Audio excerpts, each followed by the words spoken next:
Hello students, how are you? I hope you all are fine. Today's worksheet is worksheet number 70 for class 9 subject English. This worksheet is based on the chapter 9 The Bond of Love from your book Beehive written by Kenneth Henderson. Let's start it. The Bond of Love is a story about strong attachment, emotional bond between a human being and a wild animal that becomes a pet. Read in extract given below from the lesson and answer the questions that follow. The bond of love जो है वो एक कहानी है एक strong attachment की। एक strong मतलब एक शक्तिशाली अटैचमेंट की और एक इमोशनल बॉन्ड की। एक जो भावनात्मक रिश्ता बन जाता है, एक जो अटैचमेंट हो जाती है, एक जुड़ाव जो हो जाता है एक ह्यूमन बीइंग, एक इंसान और एक जंगली जानवर के बीच में, जो कि एक पालतू जानवर बन जाता है। और उन दोनों के बीच में किस तरीके से एक जुड़ाव हो जाता है, एक भावनात्मक रिश्ता बन जाता है।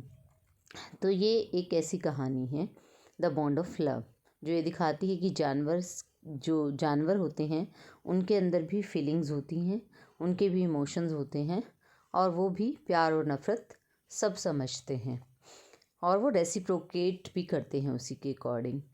तो नीचे एक पैसेज दिया गया है, उसको पढ़ना है, फिर दिए गए प्रश्नों के उत्तर देने हैं। ये शुरू करते हैं। We all missed him greatly but in a sense we were relieved. My wife was inconsolable. She wept and fretted. For the first few days she would not eat a thing. Then she wrote a number of letters to the curator. How was Baba? Back came the replies, well, but fretting, he refuses food too. अब देखिए यहाँ पर एक episode दिया गया है इस chapter का, द बॉन्ड ऑफ लव जो स्टोरी है उससे एक एपिसोड दिया गया है। ये एपिसोड कब का है?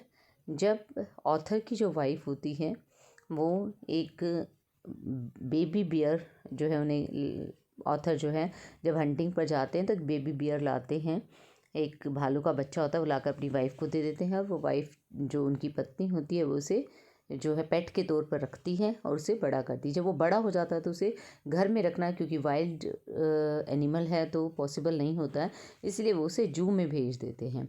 अब जो वो जू में भेजने के बाद का जो सीन है ये बताया गया है।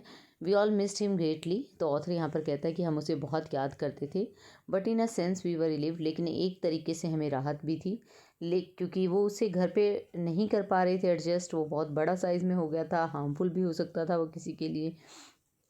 तो और ऑथर ने कहा कि इसलिए हमें राहत थी कि हम उसे जू में छोड़ आए थे।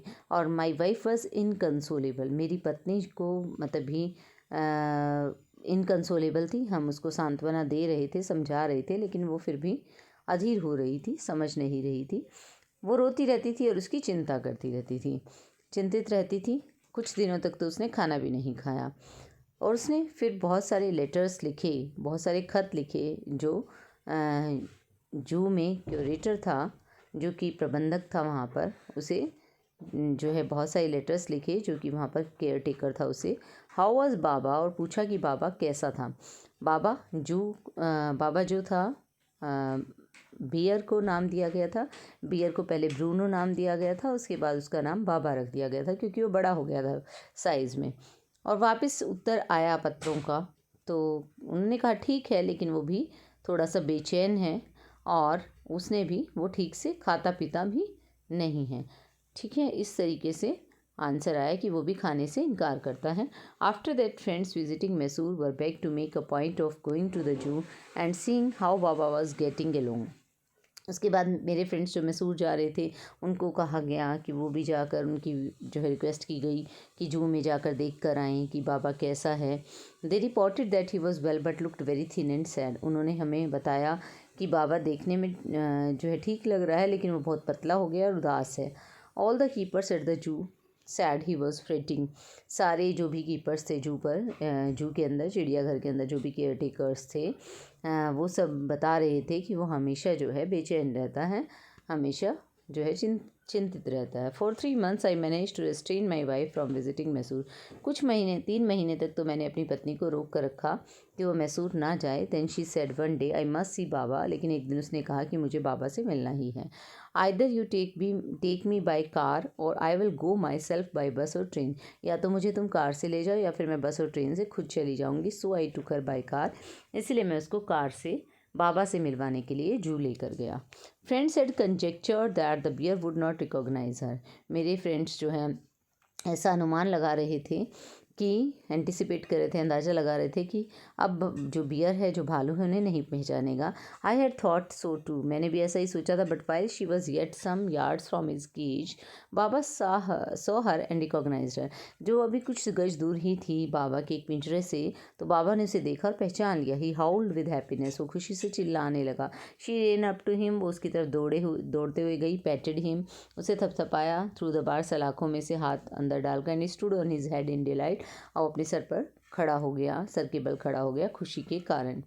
ठीक है, तो यानी कि बाबा ने जो है ऑथर की वाइफ को पहचान लिया, क्योंकि उनके बीच में एक ऐसा इमोशनल बॉन्ड बन गया था कि दोनों एक दूसरे के बिना जो है वो चिंतित हो रहे थे, हैप्पी नहीं रह पा रहे थे, उन्हें कुछ भी अच्छा नहीं लग रहा था। जब एक दूसरे को देखते हैं तो वो जो है उन्हें अच्छा लगता है, और बाबा जो है बहुत शाउटिंग करता है और खुशी में वो बहुत ही ज़्यादा सिर के बल खड़ा हो जाता है। तो इस तरीके से वो अपनी हैप्पीनेस जाहिर करता है। ये क्वेश्चंस की तरफ बढ़ते हैं। In a sense they felt relieved when Baba was sent away because they wanted him to leave, did not like him, were scared होम him, could not manage him at home. तो देखिए यहाँ पर राइटर ने कहा है कि उन्हें एक तरीके से राहत महसूस हो रही थी जब उन्होंने बाबा को भेज दिया था। तो उसका कारण क्या था? क्या वो उसे छोड़ना चाहते थे, उसे पसंद नहीं करते थे, या उससे डरते थे, या उसे मैनेज नहीं कर पा रहे थे घर में? तो ऑप्शन डी इसका राइट आंसर होगा, क्योंकि वो साइज़ में बहुत बड़ा हो गया था और अब मैनेज करना उसको घर पर पॉसिबल नहीं था। नेक्स्ट क्वेश्चन आता है, which word does not restrain which word does restrain not correspond to. Restrain word कौन से वर्ड को कॉरस्पॉन्ड नहीं कर रहा है? तो देखिए रेस्ट्रेन के लिए यहाँ पर 4 शब्द दिए गए हैं, जो एक शब्द ऐसा है जो कि उससे कॉरस्पॉन्ड नहीं कर रहा है। देखिए रेस्ट्रिक्ट रेस्ट्रेन ही होगा, कंट्रोल भी वही, नियंत्रित करना, रोक कर रखना, प्रिवेंट भी रोकना। तो ऑब्स्ट्रक्ट वर्ड जो है, ऑब्स्ट्रक्ट जो है एकदम जो है ऑब्स्ट्रक्ट का मतलब है एकदम बीच में कोई बाधा डाल देना, एक तरीके से रोक देना। ठीक है, पूरे तरीके से रोक देना, दैट इज़ कॉल्ड ऑब्स्ट्रक्ट। ठीक है, ऑब्स्ट्रक्ट उसे कहा जाता है। तो ऑब्स्ट्रक्ट इससे कॉरस्पॉन्ड नहीं कर रहा है।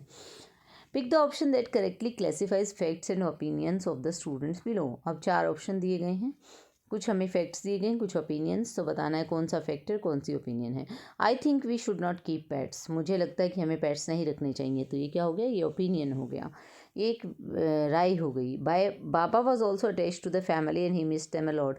बाबा भी उतना ही जुड़ा हुआ था फैमिली से और वो भी उन्हें मिस करता था। तो ये क्या है? ये फैक्ट है।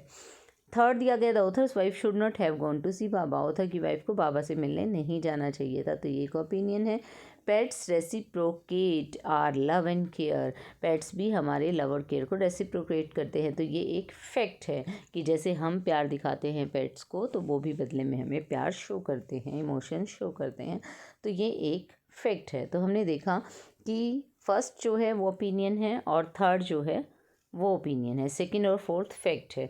तो सेकंड और फोर्थ फैक्ट हमें दिया गया है ऑप्शन बी के अंदर, और फर्स्ट और थर्ड ओपिनियन दिया गया है।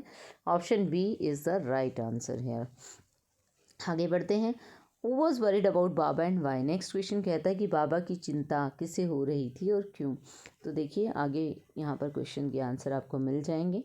The author's wife was worried about Baba because she brought him up with great love and care and she was worried about his well being at the जू। Author की wife को उसकी चिंता हो रही थी बाबा की, क्योंकि उसने उसे पाला पोसा था प्यार के साथ, बहुत ज़्यादा केयर करती थी उसकी, और उसे इसीलिए चिंता हो रही थी कि वो ठीक से है भी या नहीं चिड़ियाघर में।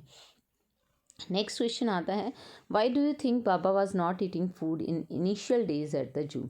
आपको क्यों लगता है कि बाबा शुरुआती दिनों में चिड़ियाघर में खाना नहीं खा रहा था? Baba was sad and missing his old mistress. Baba उदास था और अपनी पुरानी मालकिन को मिस कर रहा था। So he was fretting and refusing food, इसीलिए वो जो है परेशान था और खाना खाने से मना कर रहा था। नेक्स्ट क्वेश्चन, क्वेश्चन नंबर 6 आता है, imagine you have a pet and it is separated from you for some reason, how would you feel and what would you do about it. कल्पना करिए कि आपके पास कोई पेट है और वो आपसे किसी कारण से अलग हो जाता है, तो आपको कैसा फील होगा और आप क्या करेंगे? I would feel very sad and unhappy. ऐसा होगा तो हमें बहुत उदास फील होगा, बहुत ही हम नाखुश होंगे। I would try everything to get it back, और मैं इसको वापस लाने का हर प्रयास करूँगी। ठीक है, तो हर एक प्रयास किया जाएगा कि किसी तरीके से मैं इसे वापस ले आऊँ। नेक्स्ट क्वेश्चन आता है, for 3 months I manage to restrain my wife from visiting Mysore, how do you think the author manage to do so. 3 महीने तक मैंने अपनी पत्नी को मैसूर जाने से रोक कर रखा। तो आपको क्या लगता है कि ऑथर ने ऐसे कैसे मैनेज किया होगा?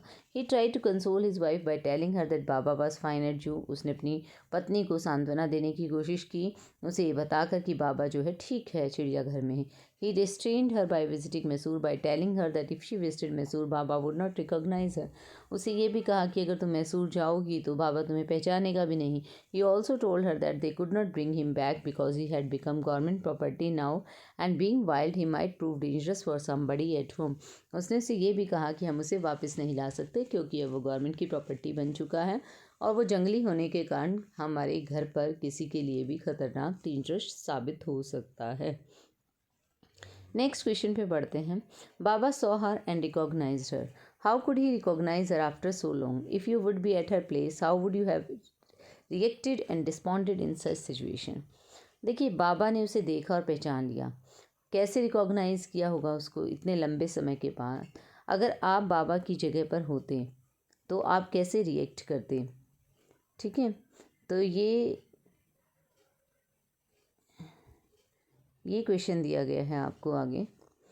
ठीक है, इसका आंसर रहेगा animals have also feelings and sentiments. Baba recognise the narrator's wife because you also missed her a lot at the zoo. Animals की भी अपनी फीलिंग्स होती हैं, सेंटिमेंट्स होते हैं। बाबा ने नरेटर की वाइफ को इसलिए पहचान लिया क्योंकि वो भी उसे जू पर मिस कर रहा था। She brought her up like her child. उसने उसे अपने बच्चे की तरह पाला था, so he could never forget her. इसलिए उसे भूल नहीं सकता था। If I would be at her place I would also have reacted like her. I would have run to him, patted him and gave him his favourite food. I would have brought him back home like her. अगर हम उसकी जगह पर होते तो मैं भी उसकी तरह ही रिएक्ट करती। फटाफट बाबा के पास भाग कर जाती, उसे सहलाते, थपथपाते, उसे फेवरेट फूड देते उसका और उसे वापस घर ले आते। Wild animals can never be pets. Do you agree with this statement? Why not? जो जंगली जानवर होते हैं वो कभी भी पेट्स नहीं हो सकते। क्या आप इस स्टेटमेंट से अग्री हैं? कारण बताइए। Discuss it with your family, friends, teachers or you may concern the net before responding. ठीक है, आप जो है अपने फैमिली फ्रेंड से डिस्कस कर सकते हैं, इंटरनेट से सलाह ले सकते हैं आप हैं इसका आंसर करने से पहले। Wild animals can never be kept as pets because they need a special environment for their proper growth. Wild animals को कभी भी पेट्स के तौर पर नहीं रखा जा सकता क्योंकि उनको एक स्पेशल इन्वायरमेंट की ज़रूरत होती है उनकी ग्रोथ के लिए। As we see in the chapter the bond of love, and Baba grew big it became difficult for the narrator to keep it at home. जैसा कि हमने इस चैप्टर में देखा कि जब बाबा बड़ा हो जाता है तो उसे रखना नरेटर के लिए घर पर रखना बहुत ही मुश्किल हो जाता है। And finally he had to prepare special island for Baba at his home. और अंत में उसे एक स्पेशल आइलैंड तैयार कराना पड़ता है बाबा के लिए अपने घर में। So it's not possible generally to keep wild animals as pets. आमतौर पर ऐसा करना पॉसिबल नहीं है कि हम जंगली जानवरों को पालतू के तौर पर घर रख लें। They should be given their natural habitat to grow. उन्हें उनके प्राकृतिक वातावरण के अंदर जो प्राकृतिक उनकी रहने की जगह है उसी में उन्हें ग्रो कर देना चाहिए। I hope you understood the worksheet. Thank you. Stay safe.